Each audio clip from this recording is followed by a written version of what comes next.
bis-saħħa ta' dak li ħabna. Ebda waqa' jew tfixkil tal-ħajja ma huma se jafirduna mill-imħabba ta' Ġesu. Għax hu jibqa' sal-aħħar ifittex in-naġa l-mitlufa. Jibqa' jarrex sakemm isejb id-dragma li ntilfitlu. Lejl u nar jistenna r-ritorn tal-iben il-ħali. Ġesu jaqa' bħalna għal 3 darbiet. Imma għal 3 darbiet qum u qajjimna miegħu sabiex nissoktaw il-vjaġġ tagħna ta' ħotja ta' mħabba. Ġesu, tħallix li t-taħbit jifridna minnek, lanqas li l-ġid inessina li kollox hu don tiegħek. Għamel li f'kull waqa' inqumu miegħek u f'kull risq inħobbu bl-imħabba tiegħek. Missierna li inti fis-smawiet jitqaddes ismek, tiġi saltnatek, ikun li trid int kif fis-sema hekk fl-ard. Ħobżna ta' kuljum għatina llum, aħfrilna drubietna bħalma naħfru lil min ħati għalina, la taħalniex fit-tiġri, iżda ħlisna mid-deni. Amen.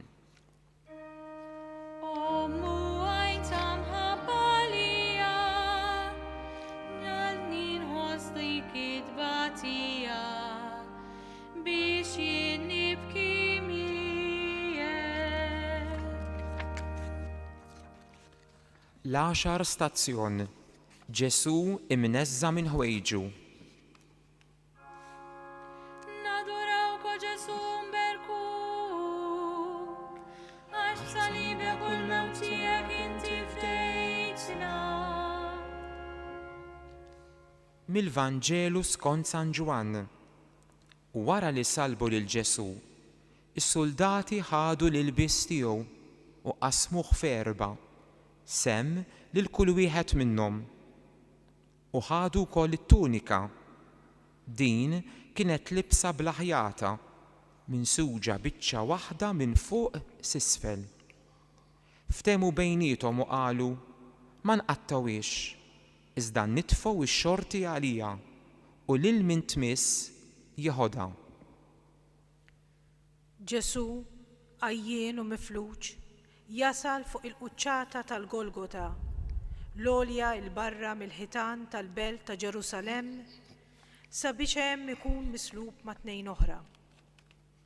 F'dan il-mument ma jkunux is-soldati li jneżżgħu lil Ġesu minn ħwejġu, imma huwa Ġesu innifsu li min rajh ineħħi minn fuqu il-libsa u t-tunika. Is-soldati sempliċement jirċievu l-ilbies li hu stess kien qiegħed jagħtihom. Din l-era li jinsab fiha issa Ġesu fuq il-Golgota tfakkarna f'meta Adam u Eva intebħu li kienu gwerja wara li kienu kielu mis-siġra ta' tarif it-tajjeb u l-ħażin. Minkejja li kienu ħietu weraq tat-tin u għamlu iħżma, qabel ma joħorġu mill-Eden, Alla għamlilhom ħwejjeġ tal-ġild u libbishomlhom. Issa fi ġnien ieħor fuq l-għolja tal-Golgota waslet is-sija sabiex il-bniedem ineħħi minn fuqu dik il-libsa li wiret minn Adam magħmula mill-ġild tal-annimali. U jxed libsa ġdida, il-libsa ta' Adam il-ġdejd, il-libsa ta' Ġesu. Libsa li l-bniedem tagħmlu mhux iktar sempliċi ħlejqa bħall-annimali, imma tagħmlu iben, bint. Fuq il-Kalvarju, Ġesu jieħu fuqu l-era ta' kull bniedem ta' kull żmien. Sabiex l-istess bniedem hu minnu u fejnu ikun jista' jxett il-libsa li jagħtih minn rajh Ġesu u jikseb lura d-dinjità ta' iben ta' Alla, ta' bint ta' Alla. L-Evanġelista Ġwanni jgħidilna li s-soldati qasmu l-ilbies tiegħu f'4 partijiet. Mhux biss skont il-liġi Rumana dawn kellhom il-jett għall-ilbies tal-ġustizzjat, imma fuq kollox sabiex jurina li kull bniedem imxerret mal-erba' tirjaħ tad-dinja imissu wkoll sem minn dan l-ilbies ta' Ġesu. Jien u int ukoll mestna s-sem tagħna minn din il-libsa ta' iben ta' bint dakinhar tal-magħmudija tagħna.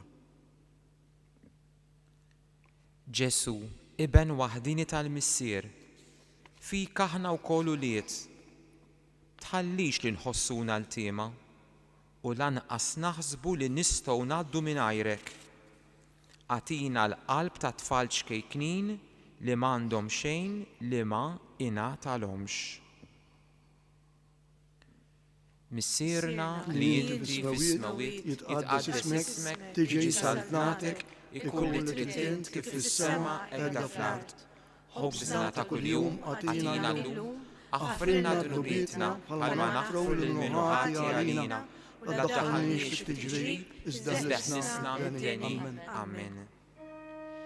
Kebbes qalbi nar ta' mħabba, la tħallija qatt tittabba, imħabbti għal Kristu.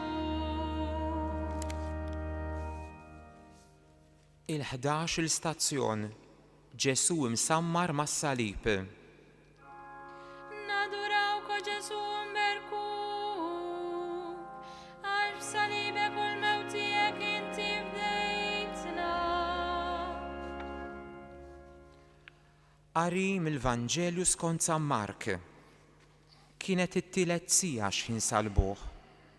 Dawk li kienu għaddejjin bdew jgħajruh, iċaqilqu rashom u jgħidu: Għajpa lik, int li tħodd it-tempju u tfittex terġa' tibnih fi 3 ijiem. Inżel minn fuq is-salib u salva lilek innifsek.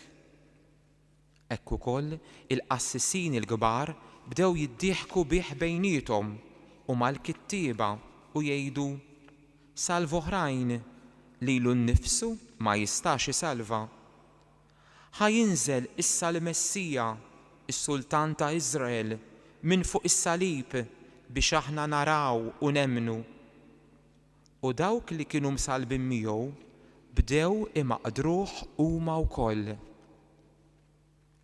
Jista' jsalvak xi ħadd li jinsab bidejh u saqajh mislubin? Il-poplu ludi żgur li ma kienx qed jistenna dan it-tip ta' Salvatur.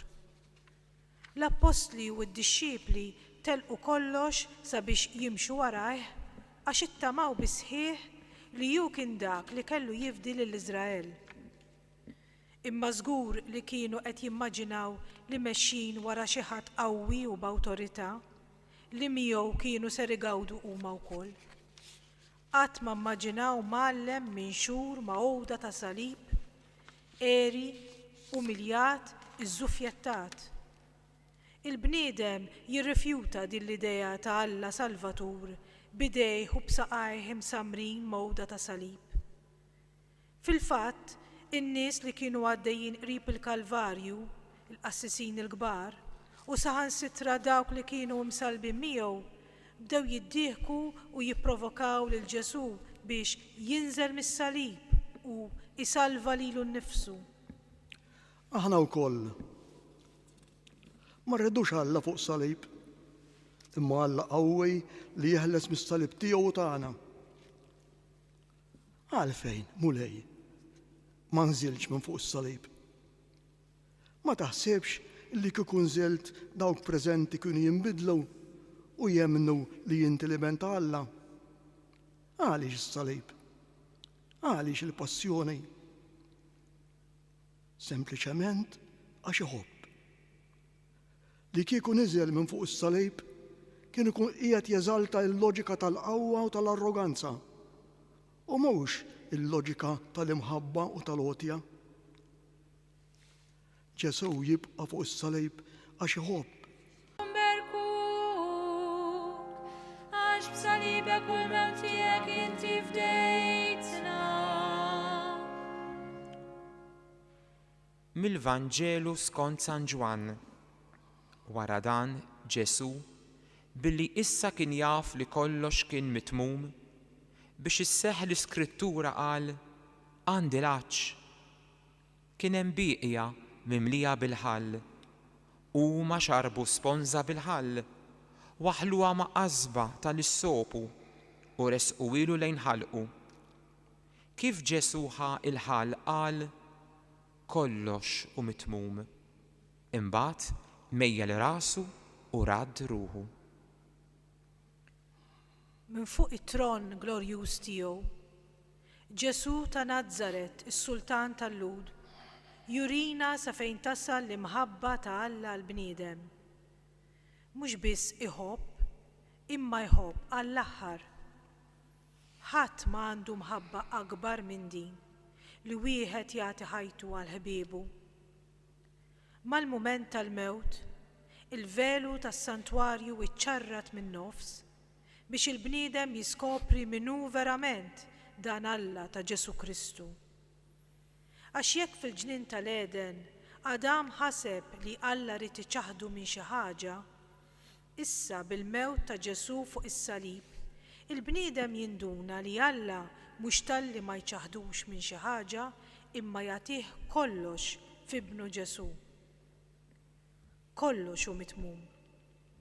Mhux għax jingħalaq is-siparju fuq traġedja diżumana, imma għax dak li għadda ħajtu bilanċ għas-salvazzjoni tal-bniedem u ħerqan li jara li dak in-nar tal-imħabba li qiegħed fuq l-art jaqbad u jixteret, issa jilħaq l-iskop tal-missjoni tiegħu blotja totali tiegħu bħala iben u bidjenti għal Alla l-Missier.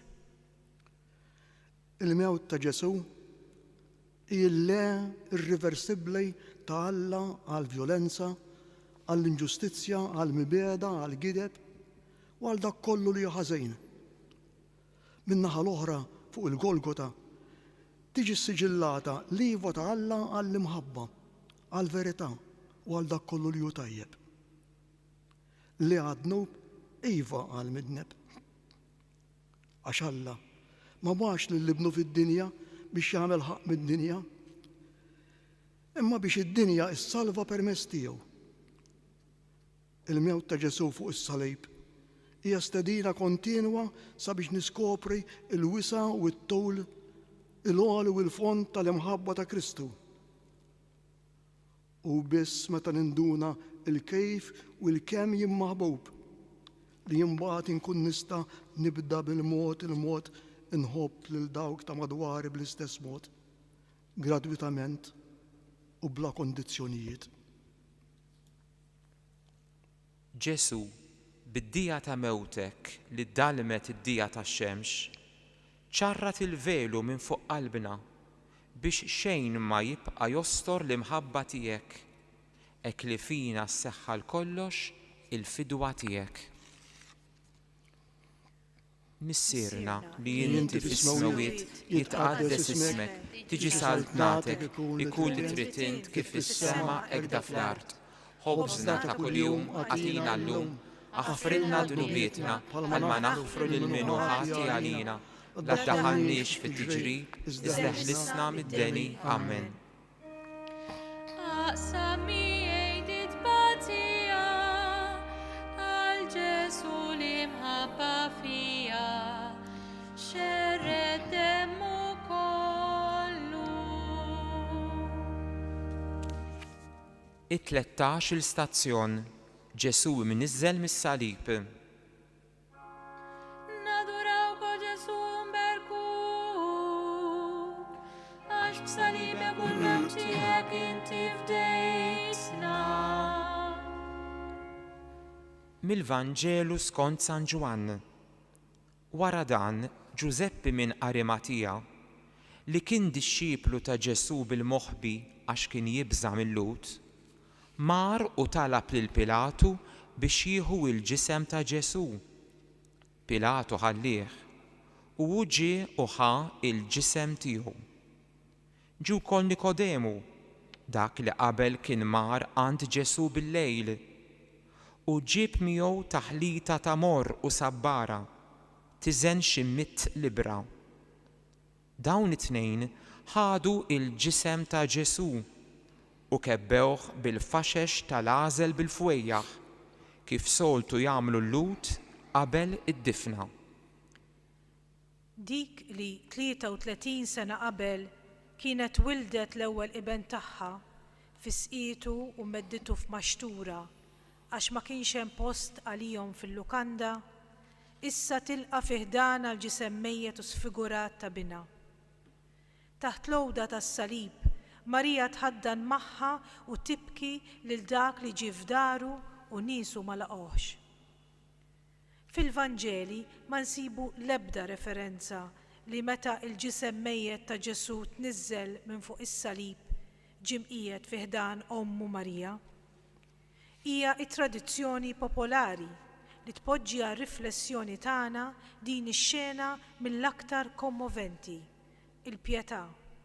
Din l-omm li wara li akkumpanjat b'qalb maqsuma lil bina fit-triq lejn il-Golgota u baqgħet wieqfa taħt is-salib tiegħu, issa jpoġġula fi ħdana lil Ġesu, immarkata għal dejjem bil-pjagi tal-imsiemer f'idejh u f'riġlejh u bil-kustat miftuħ b'daqqa tal-anza.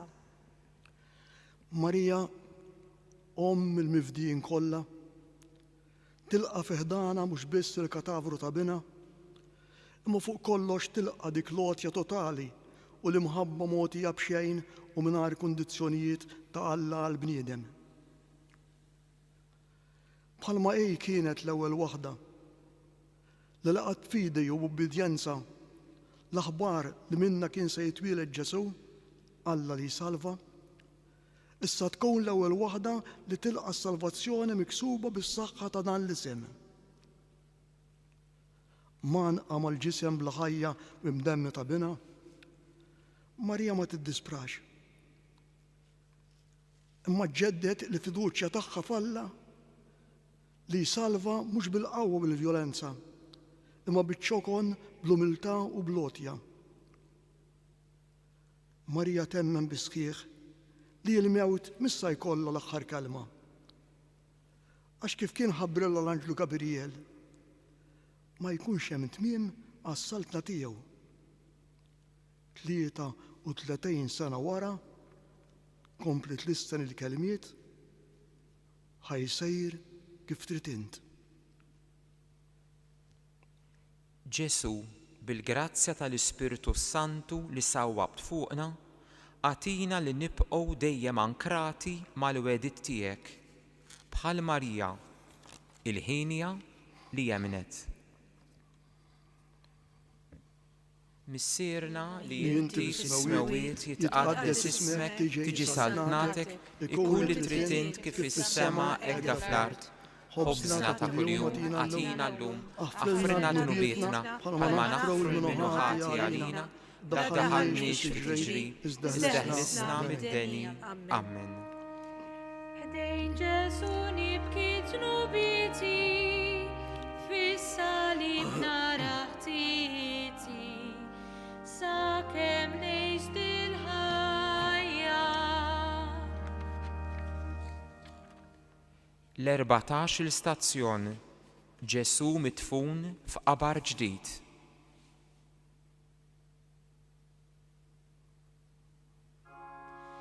Nadurawko Ġesu mberkuk, għax b'salibek u l-mewt tiegħek inti fdejtna.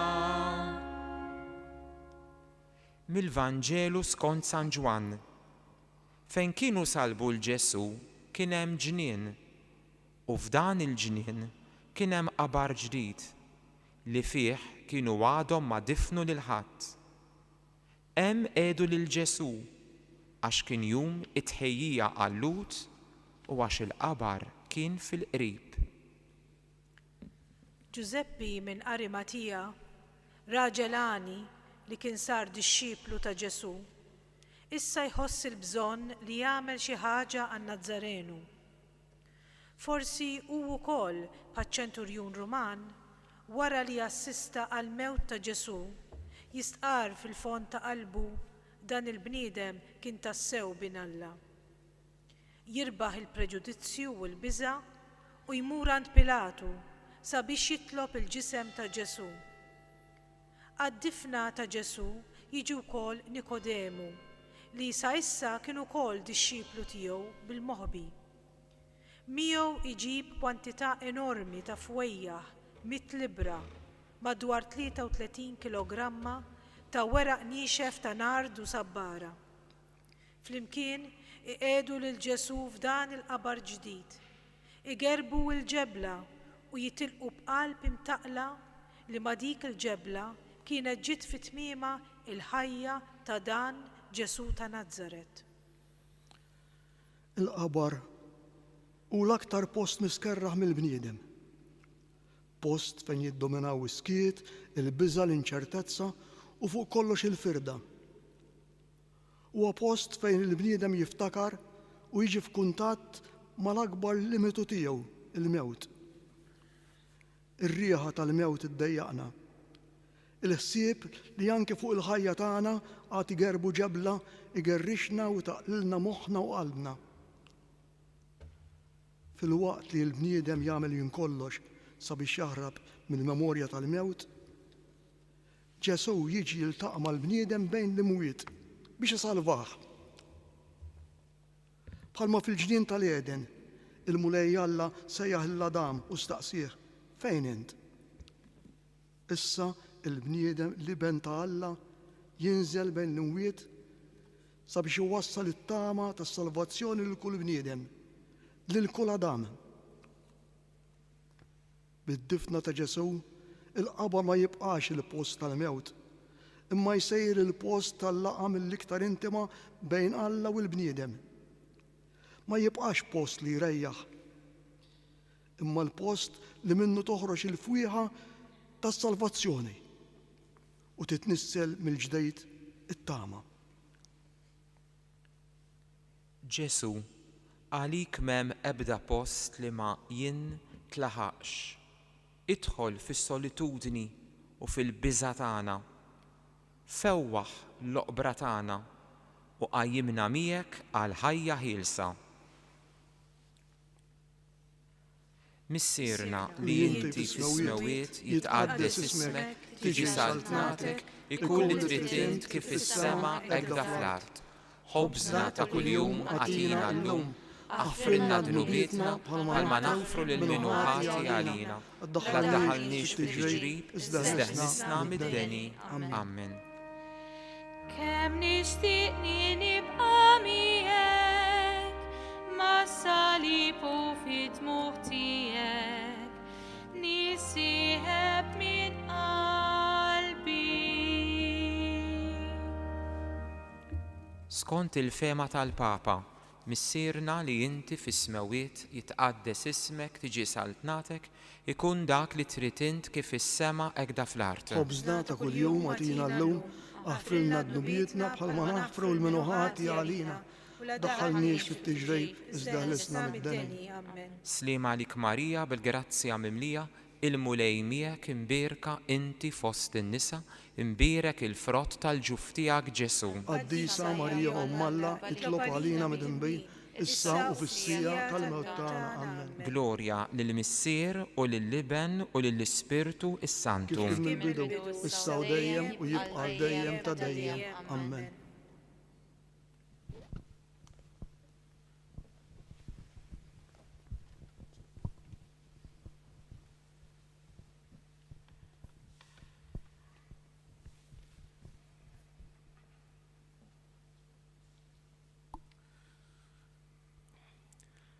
Aħna nitolbu u nimmeditaw fuq id-diversi momenti ta' tbatija ta' Ġesu ġew f'moħħi diversi persuni.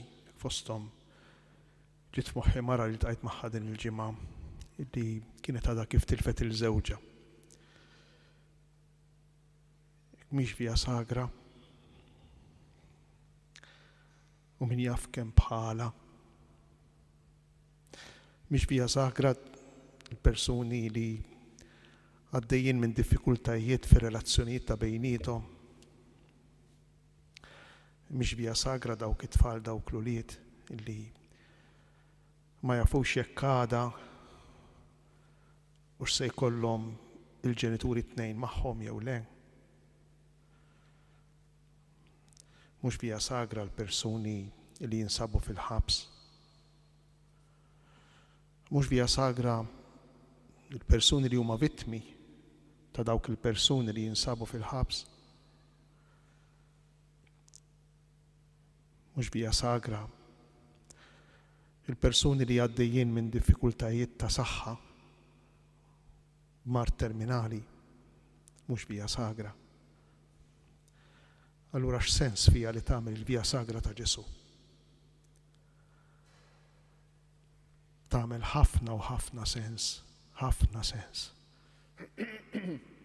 X'differenza Ġesu jagħmel fil-via sagra tagħna meta aħna nikkontemplaw il-via sagra tiegħu? Forsi waħda mill-ikbar differenzi hija din. Ħafna drabi aħna nidħlu fit-tbatija jew insibu ruħna f'dan il-misteru ta' tbatija b'ħasda kbira u jiġi fuqna biża' kbir u jiġu fuqna dwejjaq kbar u naslu kultant anki għad-disperazzjoni. Kif ukoll Ġesu għamel parti minn din l-esperjenza tagħna. Imma ma waqafx fija. Mixa biċċa oħra. U għalhekk nagħmlu l-via sagra biex aħna nimxu din il-biċċa l-oħra. U x'inhi din il-biċċa l-oħra? Kull min jgħaddi minn tbatija jinduna li qisu fina hemm żewġ liġijiet. Qisu fina hemm żewġ prinċipji, żewġ enerġiji tal-ħajja. L-enerġija li trid tgħix, l-enerġija li trid ittajjeb, trid issabieħ, trid gawdi, irid ikollha l-ferħ fija u hemm enerġija oħra li m'għandniex kontroll fuqha li titfana kull darba fid-dlam, fid-dwejjaq, fil-problemi, fid-diffikultajiet. Il-misteru ta' tbatija. U Ġesu kif jaffrontaw dan iż-żewġ prinċipji li hu wkoll għamel esperjenza tagħhom fil-persuna tiegħu, fl-istorja ta' ħajtu. Aħna nistgħu neqgħu fid-disperazzjoni. Hekk il-prinċipju tat-tajjeb tas-sabiħ iħossu bla saħħa, bla ħila, jaqta' qalbu quddiem il-prinċipju ieħor ta' tbatija, ta' dwejjaq, ta' swiet. U naqgħu fid-disperazzjoni. U l-konflitt tanti kun strazzjanti illi nispiċċaw nitolbu li mmutu malajr. Imma mhix soluzzjoni. Mhux l-aħjar mod, l-iktar mod li jixraq lill-bniedem. Nistgħu wkoll ngħidu xi tittamel, kulħadd jiġrilu hekk. Ħafna jiġrilhom hekk u nikkunslaw bid-tbatija u bil-ħsara u bid-dwejja u bid-dlam ta' xulxejn. U ngħid mena forsi m'iniex waħdi. Imma lanqas dejn mhux l-iktar soluzzjoni li tixraq lill-bniedem. U mhix it-triq li għażel Ġesu. Dietrich Bonhoeffer meta kien fil-kamp tal-konċentrament kien ministru protestant u kien jitlob lill-Alla biex jeħilsu il-prinċipju tat-tajjeb tas-sabiħ illi jittibatti u jidħol f'konflitt mal-prinċipju tal-tbatija tal-jibes. Jgħid illi fuq in-naħa l-oħra kien jisma' biss silenzju. Imma jkompli Bonhoeffer illi propju f'dan is-silenzju u jiltaqa' verament ma' Alla li ma jirrispondix. U jkompli Bonhoeffer jipprova jitraduċi fi kliem l-esperjenza ta' Ġesu li ben ta' Alla. U jagħtina ħjiel ta' kif aħna nistgħu naffrontaw dawn iż-żewġ prinċipji li nġorru fina, jew aħjar kif nistgħu naffrontaw il-misteru ta' tbatija. X'jagħmel Ġesu? L-ewwel parti tal-ġlieda biet minni dan il-kalċi, id-dwejja, il-konflitti, l-inkwiet, id-disperazzjoni. Imma mbagħad hemm it-tieni parti tal-ġlieda. It-talba.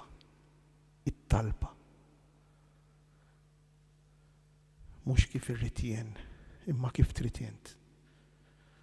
Tgħidu li Ġesu x'għamel b'daqshekk. Ma għamilx bħal dawk li jgħidu mhux kulħadd jiġrilu hekk u allura m'hemmx tagħmel tieħu paċenzja, tidħol intu wkoll f'din il-passività. M'hemmx tagħmel, tieħu paċenzja taċċetta. Le, Ġesu għamel aktar minn hekk. Dak il-ħin Ġesu jagħmel att kbir ta' fiduċja. Ġesu jħoss li dik id-batija li kien għaddej minna, li dak li kien ġej fuq u kien jaf preċiż se jiġrilu l-istess iben ta' Alla. Dak kollu kien se jiġri fuq pari dejn li jżommuh. Fuq pari dejn li jsostnuh, fuq pari dejn li jħobbuh, li dejn tal-missier. Ġesu kien konvint li taħt dak kollu li kien qiegħed jiġri, taħt dak il-baħar imqalleb li fih kien se jereq, kien hemm qalb kbira tħabbat tal-imħabba ta' Alla. U żgur li dak il-baħar imqalleb kien se jispiċċa fil-kalma, fil-kwiet, fis-salvazzjoni, fil-ħelsien. U mill-mument Ġesu, mill-mument tal-ġnien taż-żebbuġ, ta' fejn itemm il-ġlieda rebbieħ u jgħidu lill-missiriwa, jiena nafda fik, jiena nintelaq fidejk. Minn dak il-ħin Ġesu beda jgħix tarxu xtat ta' mqajjem. Minn dak il-ħin beda jgawdi l-qawmien mill-imwiet. U jerġa' jissiġilla Ġesu propju fuq is-salib kif smajna fil-Via Sagra. Fidejk mulej, jien nerħi ruħi, fidejk missier, jien nitlaq l-ispirtu tiegħi. Mulej Ġesu, inti mxejt it-triq qabilna biex tatina d-dawl. Bħal meta aħna fid-dlam inkunu nixtiequ li jkollna ftit dawl biex jurina l-pass li jmiss. Inti mxejta kollha triq. Atina l-fiduċja fik u fil-missier li jħobna. Nimxu warajk anki fid-dlam.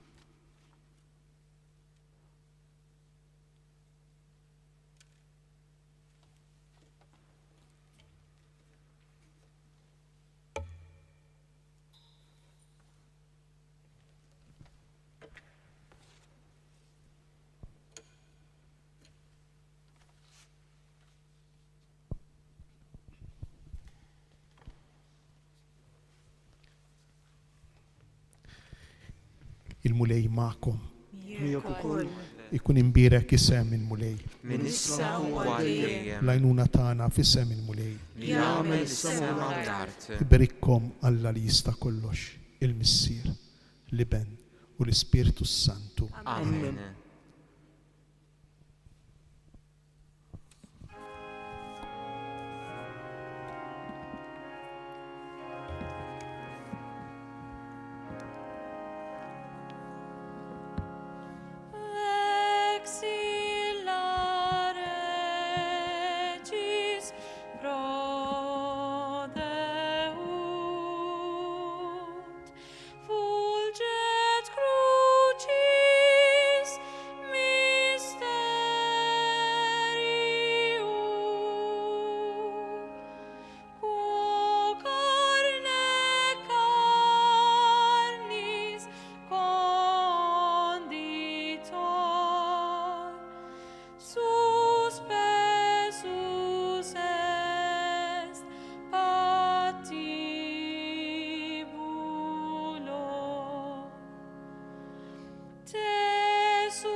Waqt li fl-isfond inkomplu nisimgħu il-kant ta' l-innu li l-liturġija llum tippreżentalna f'dan il-jum tant għażiż tal-ġimgħa l-kbira Vexilla Regis, is-sinjal tas-Sultan Risa lejna. Aħna naslu biex nagħlqu din ix-xandira diretta mill-Katedral ta' Għawdex fejn wassalnilkom il-meditazzjonijiet ta' Triq tas-Salib immexxija mill-Isqof Anton Tewma, meditazzjonijiet li nkitbu apposta għal din l-okkażjoni minn Don Maximilian Grek. Ejjew inħallu il-kliem ta' San Grigor Nazzjanzenu illi smajna fl-uffiċċju tal-qari xi ġranet ilu jakkumpanjana matul dawn is-sigħat illi ġejjin. Jekk inxmu niċċirinew, erfa' s-salib u imxi warajh. Jekk bħal ħalil it-tajjeb inti msallab miegħu, bħalu għaraf li hu Alla. Għax jekk ġie madut mal-ħżina minħabba fik u fid-nubietek, fittex li tgħix ħajja tajba minħabba fih. Jekk kien Giuseppi minn Arimatija, itlob il-ġismu minant minn salbu, għamel tiegħek il-dak li patta għad-nubit tad-dinja. Jekk kint Nikodemu u fittixt il-mulej fid-dlam tal-lejl, idilku bil-fwejjaħ u ħejjeħ għad-difna. Jekk kint Marija ta' Magdala, jew Marija l-oħra, jew Salome jew Giovanna, xerret id-dmuħ fil-għodu kmini. Fittex li tkun l-ewwel waħda li meta ssib il-ġebla maqluha mill-qabar tara l-anġli u forsi wkoll il-Ġesu stess. Dan il-kliem sabiħ jintroduċina wkoll għax-xandira ta' għada fil-għodu fid-disa fuq dawn il-paġni tal-medja soċjali kif ukoll fuq Shake Television taċ-ċelebrazzjoni tas-Sija tal-Om mis-Santwarju ta' Pinu. Nistednukom tkunu magħna għal dak il-moment kif ukoll għax-xandira tal-velja tal-lejl qaddis tal-lejt fit-8 ta' filgħaxija minn dan il-katedral. Nirringrazzjawkom eżies illi inaqadtu magħna għal din ix-xandira waqt illi natukom il-komplament tal-lejla tajba fil-kumpanija tal-Mulej Ġesu li għall-imħabba tagħna issallab u issa jinsab mitfun. Nixtiequlkom il-komplament tas-serata tajba. Inselmulkom.